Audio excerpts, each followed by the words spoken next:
ಬೆಳಗಾವಿಯಲ್ಲಿ RSS ಸಭೆ ಆಗ್ತಿದೆ, ವಾರ್ಷಿಕ ಪ್ರಾಂತ ವಿಚಾರಕ ಸಭೆ ಆಗ್ತಿದೆ. ಖರ್ಗೆ ಅವರು ಹೇಳ್ತಾರೆ ಮುಂದೆ ಇಲ್ಲ, ಪದಸಂಚಲನ ಮಾಡಬೇಕಾದ್ರೆ ಕಡ್ಡಾಯವಾಗಿ ಅನುಮತಿ ಪಡೆಯಬೇಕಂತ. ತಾವೇನು ಹೇಳ್ತಾರೆ? ನೋಡೋಣ, ನನಗಿನ್ನ ಅದು ಮಾಹಿತಿ ಬಂದಿಲ್ಲ. ಈ ಪೇಪರಲ್ಲಿ ಬರೆದಿದ್ರೆ ಅಷ್ಟು ಮಾತ್ರ ಗೊತ್ತಿದೆ, ವರದಿ ಕೇಳಿದ್ದೀನಿ.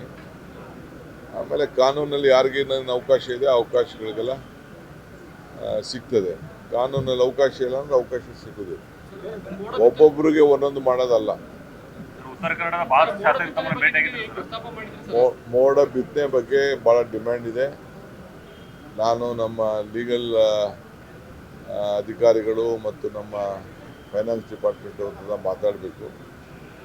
ಶಾಸಕರೆಲ್ಲ ಭಾಳ ಒತ್ತಾಯ ಮಾಡಿ ಹೇಳಿದ್ದಾರೆ, ಪರಿಶೀಲನೆ ಮಾಡ್ತೀನಿ.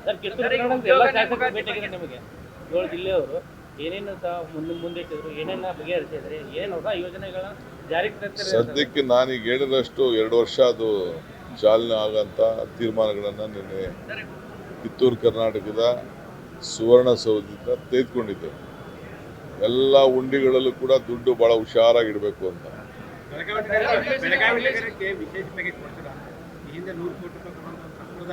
ಈಗ ಬಂದಿದ್ದೀನಿ ನೋಡೋಣ. HD ಕುಮಾರಸ್ವಾಮಿ ಅವರು ಚೀಫ್ ಮಿನಿಸ್ಟರ್ ಇದ್ದಾಗ ಬೆಳಗಾವಿ ಅಧಿವೇಶನ ಮಾಡಿದ್ರು. ಯಡಿಯೂರಪ್ಪನವರು ಸುವರ್ಣಸೌಧ ಕಟ್ಟಿದ್ರು. ನೀವು ಸರ್